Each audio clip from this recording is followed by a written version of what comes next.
Hello, and welcome to this edition of Spirit RX Podcast, Ancient Wisdom, Modern Healing. I'm Dr. Luke, quantum chiropractor, and this is Dr. Michael, naturopath extraordinaire. We love to integrate best practices of modern medicine and ancient remedies and modalities. In this podcast, we'll explore some contemporary health and wellness topics with a blend of wisdom, humor, and practical tips for the everyday person. If you want to learn more about our stories, our businesses, how to connect with us, etc., please click on the video links below. Today, we're going to talk about non-opioid pain management. That's a lot of words. What do we mean when we say non-opioid pain management? What's an opioid? So when I think of opioids, I think of a receptor that exists on our spinal column and our brain that has a pain inhibitory effect. That's usually Okay. what I think of. Or at least you're not as aware of the pain, maybe is the way to describe that. Okay. But it binds there, and there's two types of receptors. One is the mu receptor, which is probably the most studied one. And so you take certain medications, most of those actually come from a plant, Okay. the poppy plant, and those medications will bind that receptor really strongly and inhibit the feeling of pain. But it has a lot of side effects that comes Right. with it too. Yeah. So pain, my view on pain is that's your body's method of communicating with you, with your brain, to say something is wrong, fix something, do something about this. And so those pain sensors get activated and they start screaming at us. It starts out maybe low, but it can certainly get super intense. And then we want that to go away. We want to mute the pain, but we also want to fix whatever is wrong. And sometimes we just want the pain to be turned off first before the other, but there's a progression there. This is the body's method of communicating with us. We get rewarded for moving in good directions, like helping others makes us feel good. There's also pain when things aren't quite right. And then we want to move away from whatever that is that created that pain. And then those situations show up in our body. And yeah, if the pain's acute and intense, we want some relief from that. Hmm. And opioids are pretty amazing as far as they will cut the pain pretty significantly. So if you're having a pretty serious trauma, opioids might be exactly what you're given. But the opioids have been in the news a lot. What's your take on the way opioids are viewed by the modern culture right now? Like everything, there's a tendency to flop between the two sides rather than find a middle ground that Okay. fits well. And I would say I'm actually really disappointed in a lot of the legislation around opioids. And I understand, like, there's a lot of very sad situations that have happened to people Yes. due to drug addiction, Right. which is a major problem with opioids. Yes. They're very addictive. And then there's some that are just extremely powerful, where it takes hardly any to put you into respiratory depression and Right. die. Like, so there's a danger to opioids, there's no doubt. But the issue I have is they flip the far Right. way, and now none of there used to be a lot of pain management clinics where people Right. who were suffering and they could Yes. get access to these drugs would go. And I'm all for non-opioid approaches, which I think is what we're Sure. talking about today.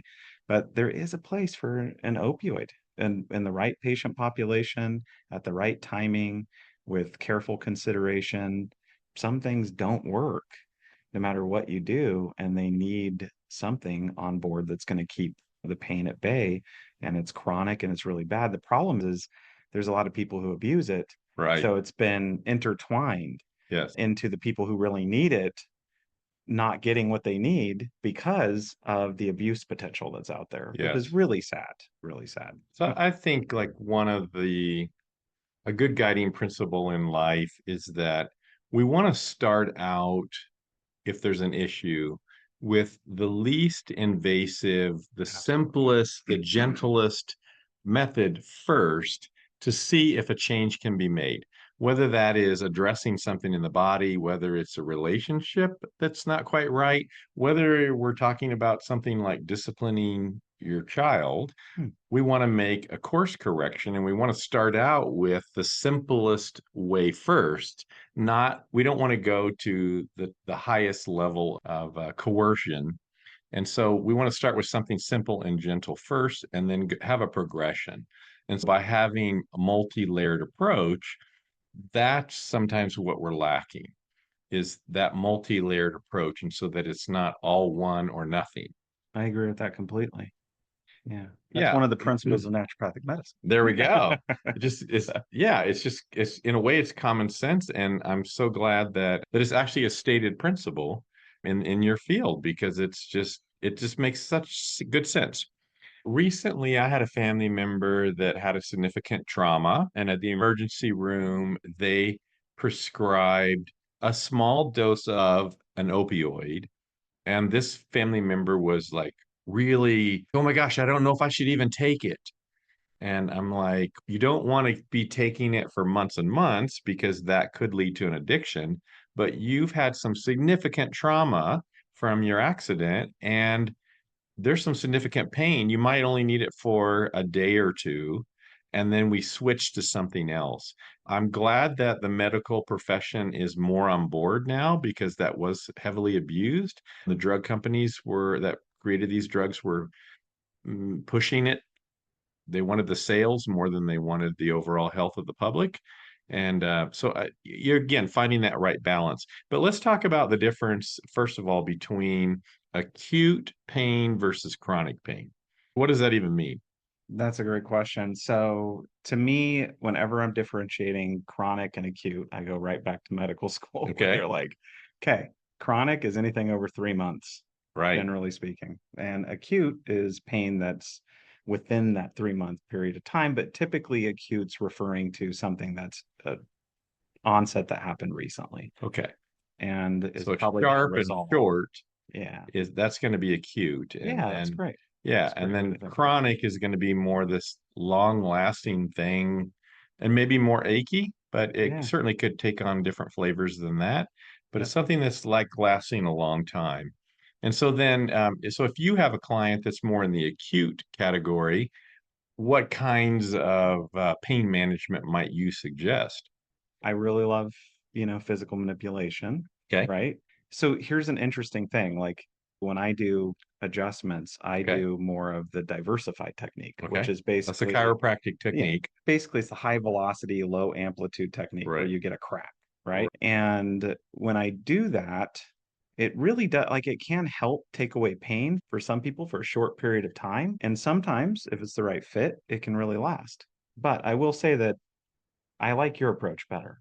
I like so from an invasive standpoint, I think what you do is a lot less intense and it works. It's effective. Yeah, and when the spine is manipulated and that you hear that popping, that crack sound, it does release some endorphins. You actually feel good.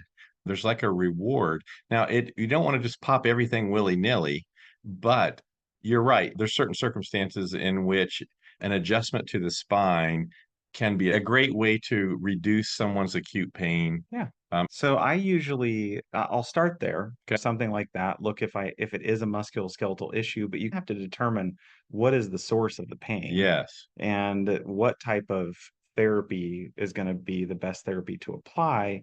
And there's a slew to pull from. One of the biggest issues I think that we have, right? And this is pull against opiates, right? The other right, side. It's not just about the invasiveness of that therapy, but it's also about the fact that all we're doing really is suppressing a symptom. right. We're not treating the underlying cause. Exactly. And so that's where figuring out what the cause is. Yes. And I think actually what you do is really good at that too. So you should talk a little, if you're okay sharing, like a little Sure. bit. And I love what you're saying, because if a child is starting to run a temperature and it's not through the roof like 106, oftentimes a good scenario is to let that low grade fever run its course, because it's actually the body's way of trying to fight something. And so we don't want to suppress and go for the feel good at the expense of we didn't fix anything. The problem is still there. Or Right. maybe we're making it worse. Yeah, that which does happen. Yes, light touch. I use that as a chiropractor in my office. Very light touch. It influences the nervous system. Yeah, I think that's a great way to start. There definitely are times when people might need a physical osseous adjustment, that crack. And there's certainly times when I would do that. But a lot of times I find that if something is out of alignment and bound up, that there's usually other things going on there, maybe some emotional or mental things that are contributing to the situation. And so if I force something to where I think it's supposed to be, if we don't change that, again, that underlying cause, it's just going to be right back there in a week, 2 weeks. The person's going to be feeling the same thing and wanting to go back again, and find themselves in a cycle there. Okay, so this came to my mind. Yeah. So, how many times have you adjusted someone on the table and had them have an emotional release, like cry Mm, and just mm. like it's just incredible to see that response. Okay, from a physical Yeah, adjustment. from a physical adjustment. Normally, the emotions are going to be positive. Oh, that feels so good. It's that endorphin Hmm. rush. Because usually it's more what I'll find is the being held in that contorted position is where the pain is. And so then when the release comes, they might cry. If it's a real emotional, like a grief type of emotion that's hanging out there, and then that now can be released, they might cry. I wouldn't say that happens in my office every week, but it does happen. Yeah. It totally does. So the way, and I think you describe it this way too, a flow of energy, right, that goes through the body. Yeah. And so I love the description I learned in actually chiropractic school Okay. where I first learned it, which was the pain gate theory, Yes. which was the idea that the gate may be open, and if you can shut it, it may stay shut if it needs to just shut. But sometimes that gate's open because the cows need to go through. That's right. And you got to let it happen and do its thing. And in an acute situation, sometimes you need that. You need the inflammation. You need to get that healing response. And you don't really want to suppress that. But when it's Right. chronic, there's a time when you want to take care of that. And so I love that description of the pain gate because it also describes to me what I think happens along the spinal cord, which is if you think of our bodies, it's the central nervous system, right? Right. We have our brain, we have our eyes connected to that. We have all these little nerves that go down with a central nerve that just goes right through the middle, and then all Yes. these nerves that branch off.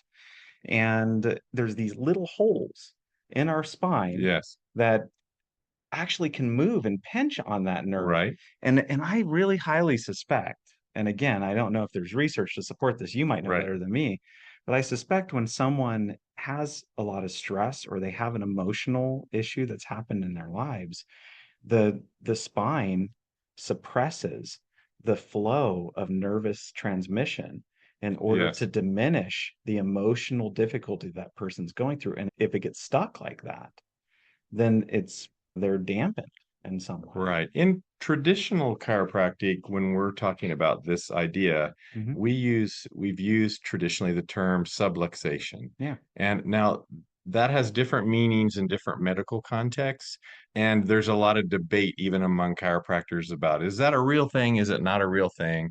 I would say that you certainly can have places where the spinal cord is maybe being impinged, but it doesn't even necessarily have to be that. There can be tissue that is blocking the Mhm. nerve flow, and that's just reducing the your human output. And so if we can change, that makes a huge difference. So sometimes, yes, it's literally if you've got some pain shooting down your leg, likely there's nerve root being impinged, or the exact scenario you're talking about. A disc can do that. So that is a legitimate thing that can be adjusted and be fixed. Let's see. But what causes that kind of scenario in the body? Yeah. So, of course, there's physical things. If I fall, if I have a trauma, I'm in a car wreck, those are physical plane things where there have been impacts that are affecting me. That's obvious. But we can also have emotional, mental. I find in my work there can even be some spiritual things.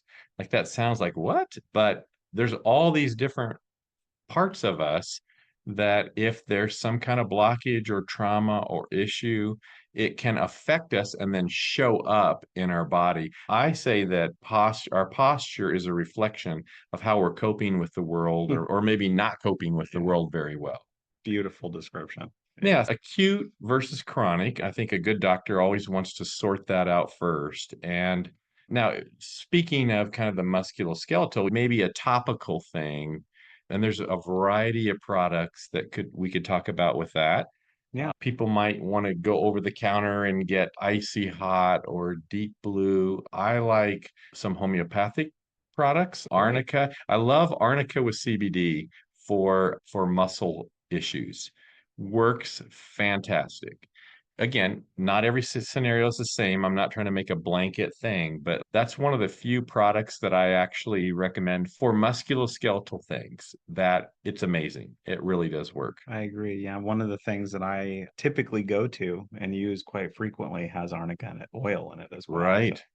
it's profoundly beneficial. I think this is a great place to talk a little bit about, okay, so topicals Right. and what kind of topicals are typically used. And you mentioned icy hot, the ones that typically contain some form of salicylates Right. or some form of menthol. And basically, what typically happens is it'll cool and vasoconstrict and Right. then create a rebound effect to vasodilate. Right. And that helps move blood and lymph and actually helps the healing a little bit too. Yes. So here's an interesting little piece of information. Okay. So salicylic acid, Hmm. right, which is aspirin, right, generally speaking, and that comes originally from the white willow bark. Hmm. That's where they get it. Hmm. And or originally they got it from. I don't know if they still extract it from that. Bayer owned the patent for a long time, so I'm not sure. But basically, what is very interesting is that salicylates are pretty like ubiquitous amongst a Right. lot of different herbs. Yes. And there's one herb that smells so amazing that's a great topical that has a really high level of salicylates. So it's Hmm. extremely good. Now, salicylates versus salicylic acid, they're similar, but a little Right. different. A little different. And that herb is wintergreen. Yes. Wintergreen, great smell. You Right. know, we're thinking of the bubble gum, probably wintergreen bubble gum. It smells great, but you do not want to drink No. wintergreen essential oil. It takes like less than a teaspoonful Right. to kill someone. So you got to be really So careful. a lot of Not times in the knowing it. acute process, you're going to have that, the inflammation process, right? Because Hmm. we're going to ramp up things in order to fight whatever it is and then bring it down. And so Yeah. there's also some real common sense things that we haven't even mentioned, like rest, ice, Yeah. heat, Yeah. The simple elevation. things. Yeah. Sometimes we forget those simple things, and we need to make sure that we bring those into the mix right away. Yeah. So let's mention that. So alternating hot and cold. So this is actually something we dive really a lot into Okay. in naturopathic medicine Okay. is hydrotherapy Okay. because water is a great transmitter of Mm, temperature right. and because we are a lot of water. And Yes. so basically what we do is when we use four different kinds of approaches. Okay. So one is long cold, the second is a short cold, Okay. right? The third is a short hot, and the fourth is a long hot. Right. And all of those have different effects, like Yes. different responses by the body. And what should people choose typically as their first step if they have an acute injury? I don't know about you, but I would say long cold. Knock down some of the Right. inflammation so it doesn't swell as bad. And then once it's calmed down a little bit, then they would switch to an alternating hot and Right. cold to keep Right. Right. get Right. it pumping through.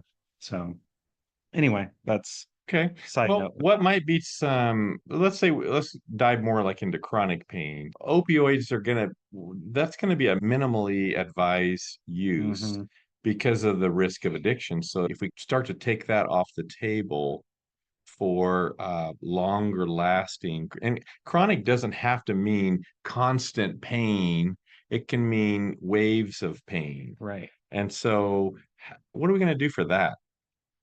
There's a lot of options out there. And I think for me, what I want to do is I want to work with the body to stimulate a healing response Okay. and then lead to long-term improvement rather than a Right. suppressive effect. Now, a lot of herbs work with us. They're very good. They can be very healing, Right. depending on what you choose and how you use it. I think what's gotten really popular recently are regenerative injections.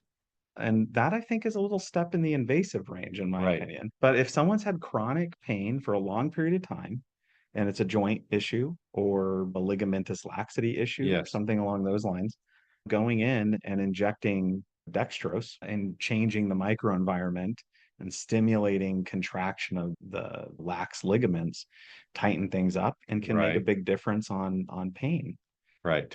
Sometimes even just go like I have had patients that literally all they needed was a little bit of lidocaine Mm. and all it did was shut the gate. It was chronic. It was so and it never came back again. That's And awesome. yeah, so there's a lot of those. PRP, platelet-rich plasma. Mm. Platelet-rich plasma is where they draw blood from your body and they Okay. thin it down and they isolate the platelets from it and then they mix it back into the plasma. But they want to make sure it's a lot of platelets and a little bit of plasma. Gotcha. And so it's platelet rich. That's Platelets carry this wonderful little component in it called platelet derived growth factor. mm. And platelet derived growth factor helps stimulate a healing process. Okay. And so that's another option. Your own body being Yes. concentrated and Use put in the a certain area to stimulate yes. a healing response. Okay, I So, love that. I yeah. did not know about that. That's awesome information. Let's talk about disciplines or other alternative therapies that we might also recommend to someone who's dealing with some pain.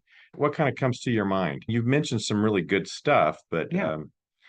Like who to see is what you're thinking. or yeah, example, maybe someone needs to get a massage. That a massage isn't going to make everything go It makes such away, a difference sometimes. but sometimes it's a big difference. Yeah. I'm thinking of like sometimes physical therapy Yep. is a good thing. Acupuncture can do some really amazing things.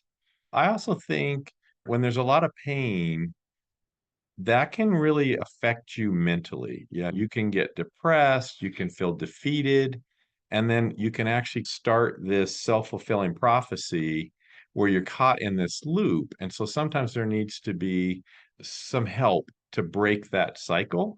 So whether that's like a talk therapy type person, or sometimes it might just be like, hey, I want to start some mindfulness or some really positive things. I was thinking this morning about when my wife was in the childbearing age, and we go through those Lamaze classes. Hmm. And there's nothing more painful, acutely painful than a childbirth, at least from what I've witnessed.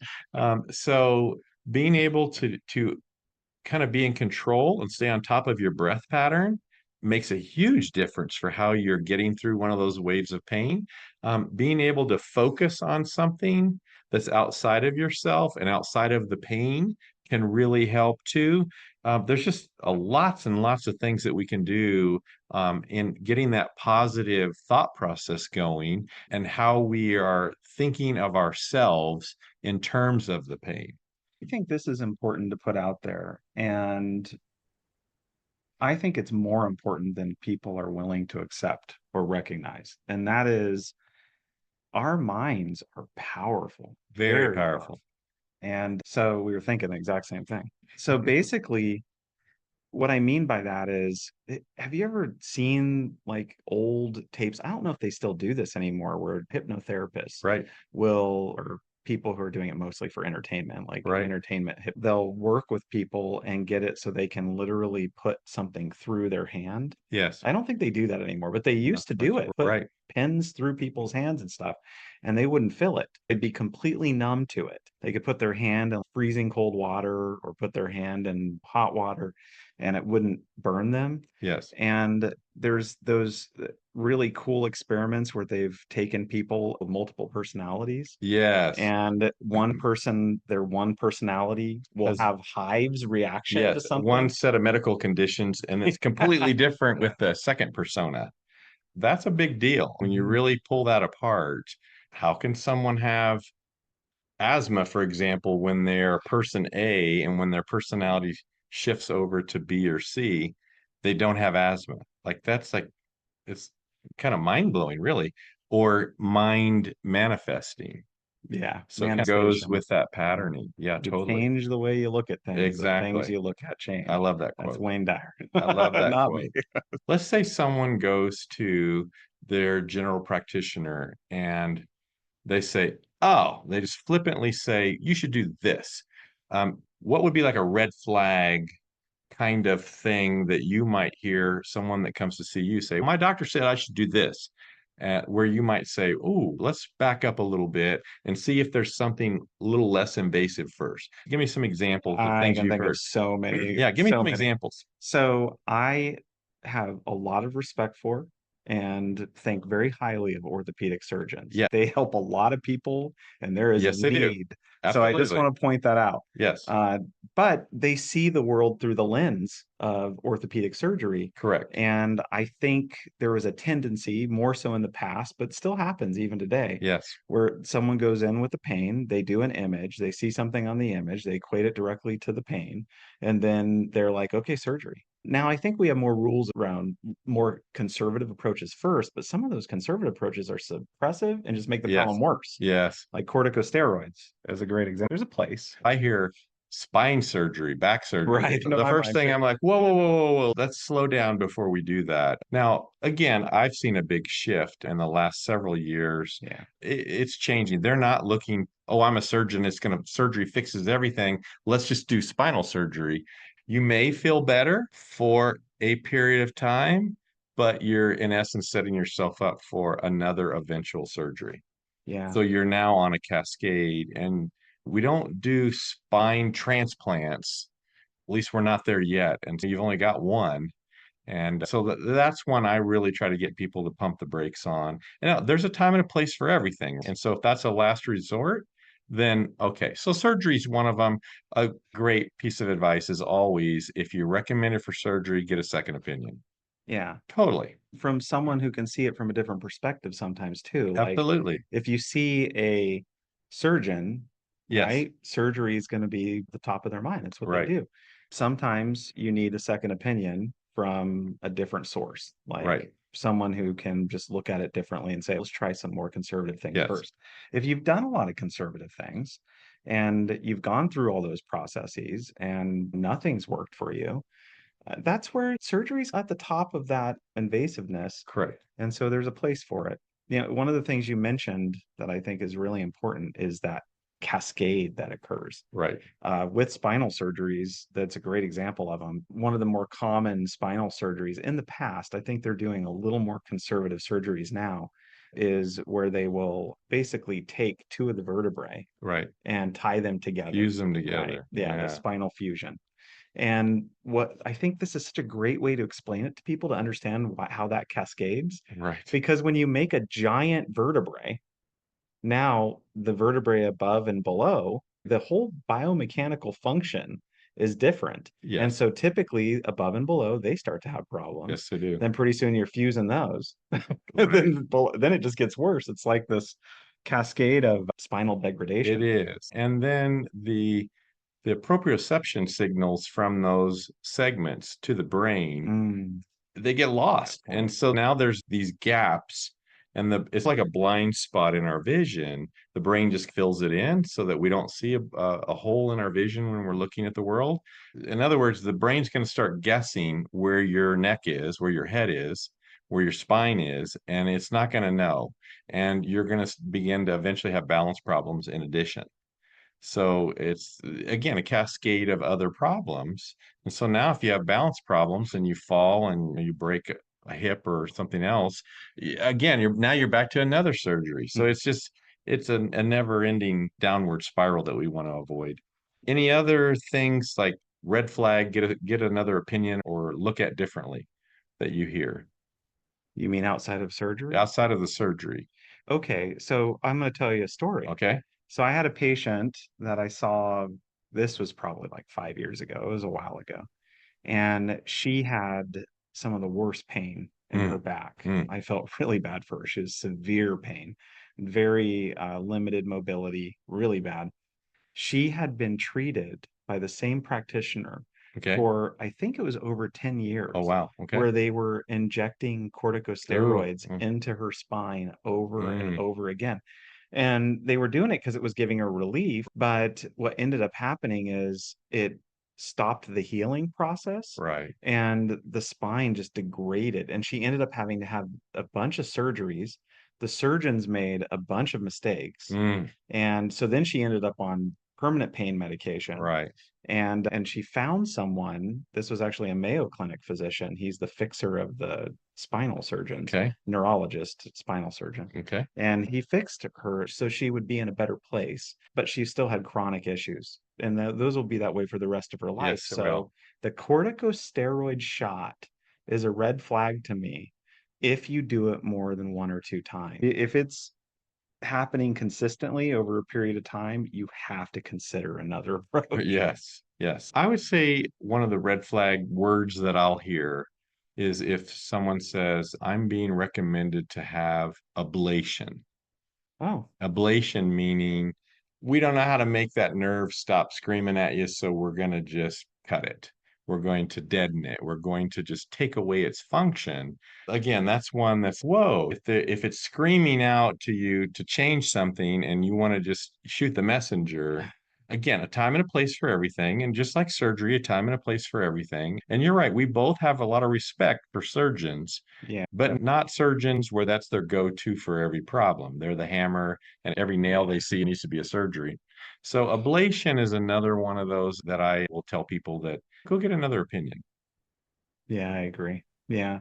And radio frequency ablation is one of the more common ones. Right. There's various types of ablation. There's cryoablation, where they use cold to deaden the nerves and kill the nerves. And interestingly enough, like I've had a lot of patients. So I'm a little bit biased because typically people who are coming to see me, the stuff's Yes. not working for them. And so I think that's important to recognize. So I just put that out there. But I don't know about you, those implanted spinal nerve stimulators that Yes. are personally, almost every person that I've seen get those does not have a diminishment in pain. Right. They actually seem worse. Right. So in the long term. So that's just been my experience.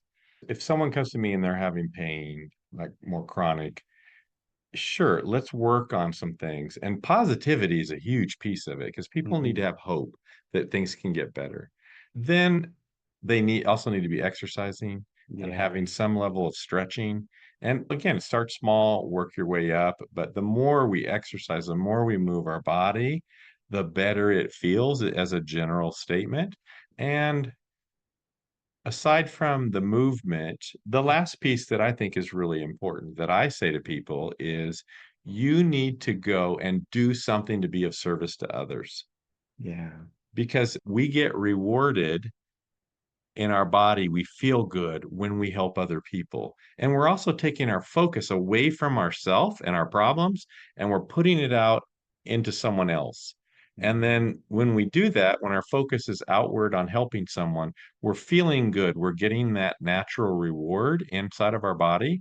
And it just makes such a difference. Because if we just sit around and focus inward on what's wrong, woe is me, then we're just feeding that. So the exercise, the serving other people in some capacity, Mhm. and having positivity.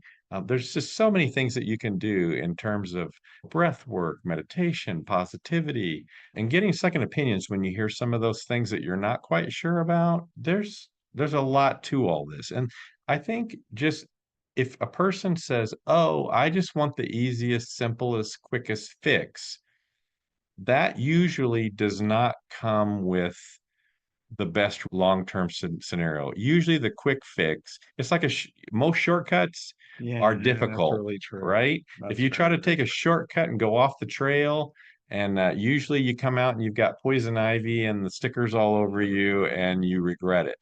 So not always, but otherwise the path would have went where the shortcut was, right?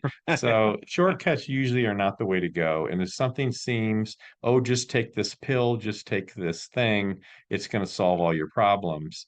I always am leery of that. Yeah. You can't overlook the basic laws of health. You just Right. can't overlook them. Clean air, clean water, plenty of fresh air, plenty of fresh water. good emotional, mental health, like de-stressing, Right. good food, making sure you're eating healthfully, exercise, sleeping well, Yeah, all the basic things. that's right. So, Serving other people, being on your spiritual path, yeah, all of those things really help with us to internally control our pain. totally. All right, this has been a great conversation. Maybe some of our listeners or viewers have some additional suggestions of things that work for them that can be helpful to other people. And again, we're not here to diminish anyone's pain, to speak light of it, or to bash any doctor's recommended course of action or treatment for that. But we just love the opportunity to express some alternative things for people to think about so that you don't go down that opioid pain management cycle that can lead to some really negative outcomes. So, would love to hear from you on this, and thanks for listening. Bye bye.